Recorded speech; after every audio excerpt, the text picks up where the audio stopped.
já colocou, eu vou acrescentar dentro da área. Para quem não me conhece, meu nome é Débora Lippe, eu sou terapeuta e trabalho na psicanálise integrativa. Então eu vou trazer algumas bases dentro da área, inclusive dentro de tudo que o pastor falou, com muita sabedoria, e espero que isso também venha atentar vocês para a gravidade que é esse assunto. Então vamos lá. Eu trouxe a minha prancheta maravilhosa, porque é tanta informação que é melhor a gente não perder nada do que está aqui, porque às vezes uma informação toca no seu coração. Então, gente, primeiramente, eu acho que o primeiro fato é a gente entender o seguinte: dentro de estudos, tá, eles entendem que 98%, tem estudiosos que ainda falam até 100%, tá, dos casos de suicídio, eles foram ou poderiam ser diagnosticados com algum transtorno psíquico. Ou seja, transtorno psíquico é tratável. Ou seja, suicídio pode ser evitado.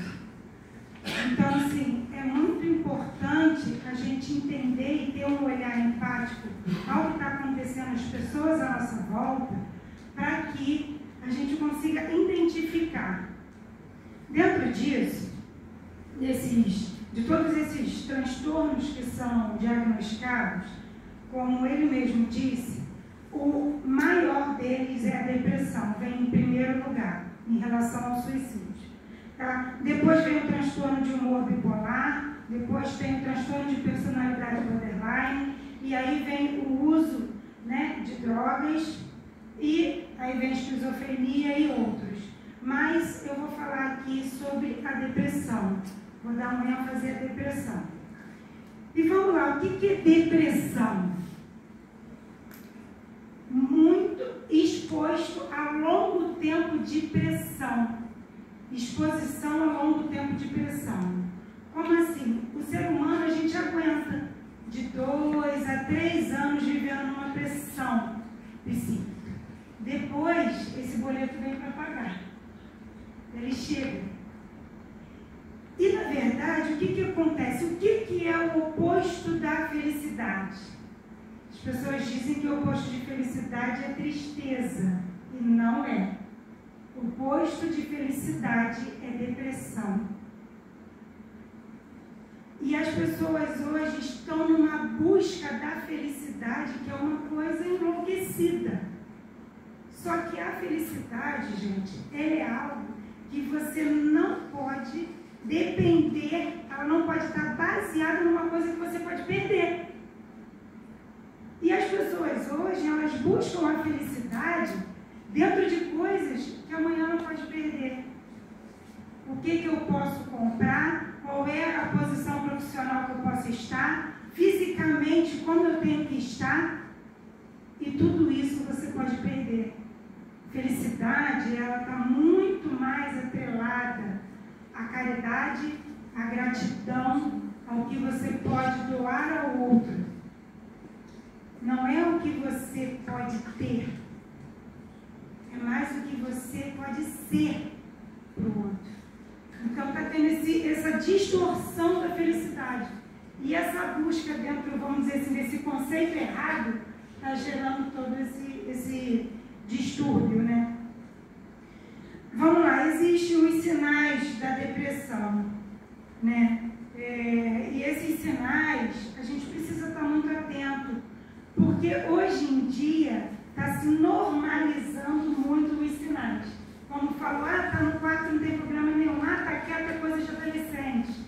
Então a normalização disso é que está sendo perigoso, tá? A pessoa inicia, ela deixa de fazer até o que ela gosta. Aquilo que dá prazer a ela vai deixando de fazer. São pensamentos intrusivos, né? Pensamentos negativos e repetitivos. E uma coisa que é bem característico é a desesperança. A pessoa deixa de acreditar que pode melhorar, que aquilo pode, aquela situação ruim vai ter fim. Então a desesperança gera muito essa necessidade de querer dar fim. Uma coisa também, a gente tem que destruir alguns estigmas que a gente tem e que trazem esse distúrbio da forma que a gente pensa. Né? As pessoas acham e dizem muito que a pessoa quer morrer, quer tirar a vida. Gente, quem se suicida não quer tirar a vida. Ela quer acabar com a dor. Com a dor psíquica, que é uma dor crônica, que é essa pressão, é aquilo que não acaba. Quando falou aqui na peça, demonstrou aqui a automutilação, algumas pessoas falam que o adolescente quer se aparecer, a pessoa quer se aparecer. Não é isso. Automutilação é porque a pessoa quer acabar com a dor psíquica. E a forma mais rápida dela fazer isso é trazer para a dor física.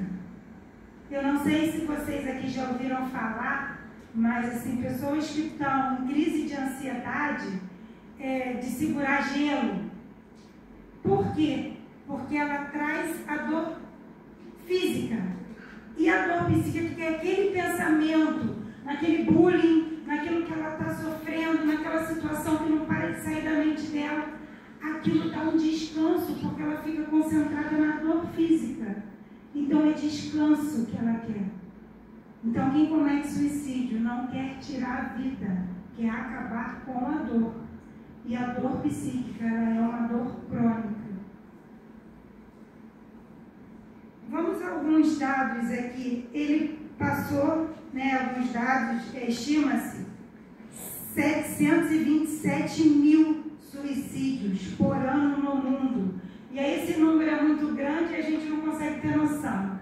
Mas eu vou falar onde vocês vão ter noção. A cada 40 segundos está acontecendo um suicídio.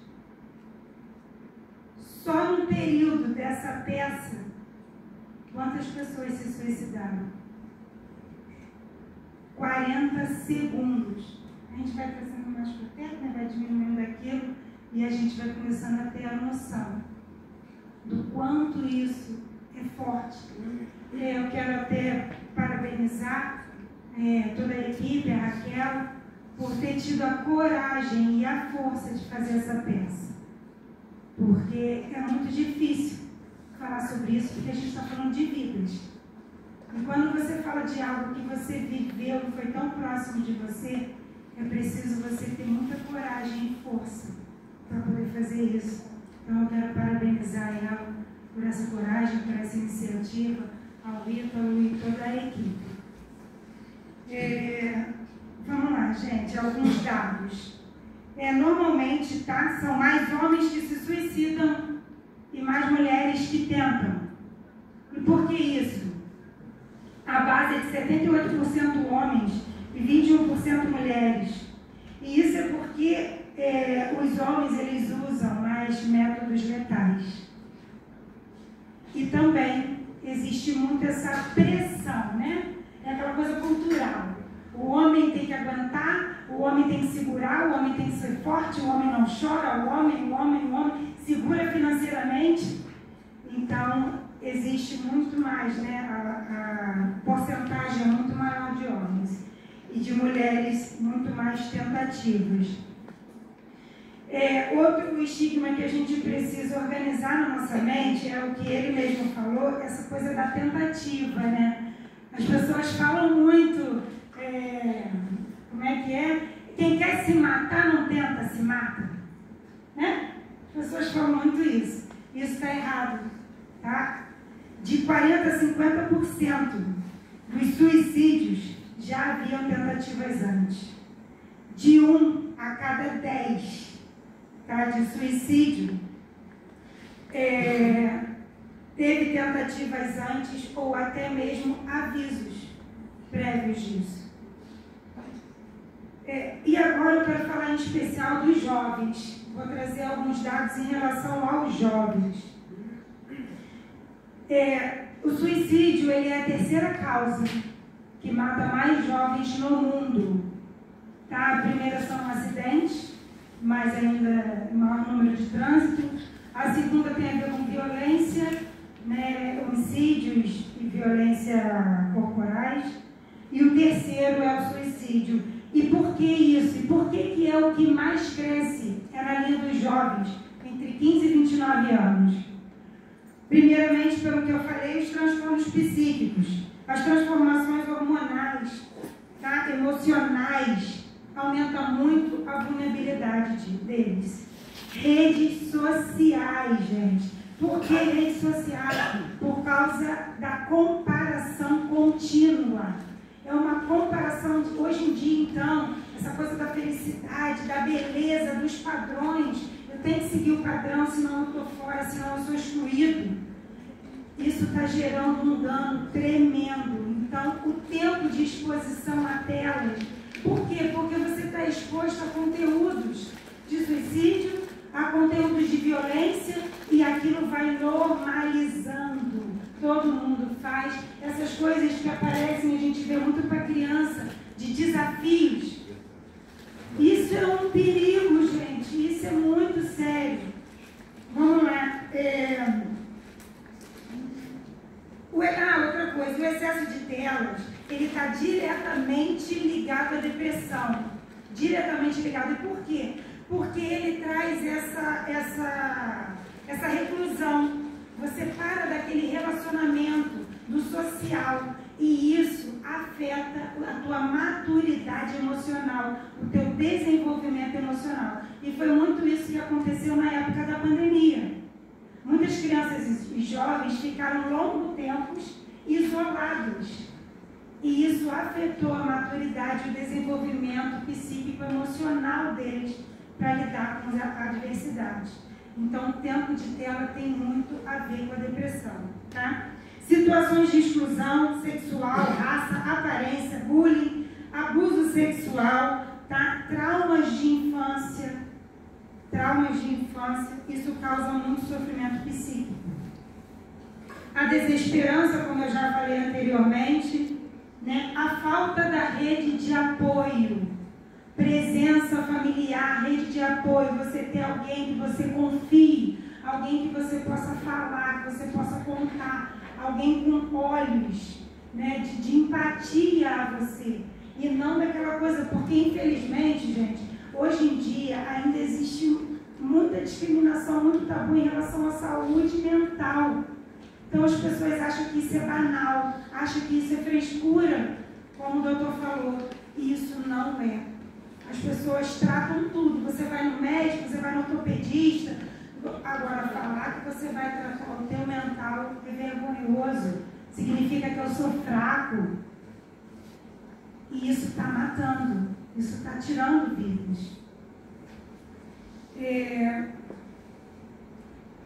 Histórias, né? Histórico de doenças psíquicas familiares, mentais. E essa dificuldade de pedir ajuda, né, que é o que eu falei, o estigma sobre a saúde mental, sobre o julgamento, sobre o medo. Isso está afastando as pessoas de pedirem ajuda. Existem, eu não sei se vocês conhecem, o CVV, que é o Centro de Valorização da Vida. Ele funciona 24 horas. Então, se você não está se sentindo bem, se você está com pensamentos negativos, se você precisa conversar, não tem ninguém de tua confiança, liga 188. E lá você não vai ter julgamento, eles vão te ouvir, eles vão te orientar, eles vão ter o que a gente fala de escuta, né? Uma escuta empática, uma escuta de acolhimento. Porque a depressão, a coisa do suicídio, ele não tem só a ver com traumas, ele tem a ver com falta de acolhimento. Coisas das pessoas à nossa volta. Então, assim, isso é muito importante. Eu queria deixar aqui também, falar mais só duas coisinhas rapidinho. Existe, gente, a gente tem uma ideia também errada sobre depressão. As pessoas acham que depressão é eu ficar trancada dentro do quarto e não quero fazer mais nada. Como ele mesmo falou, existem vários tipos de depressão.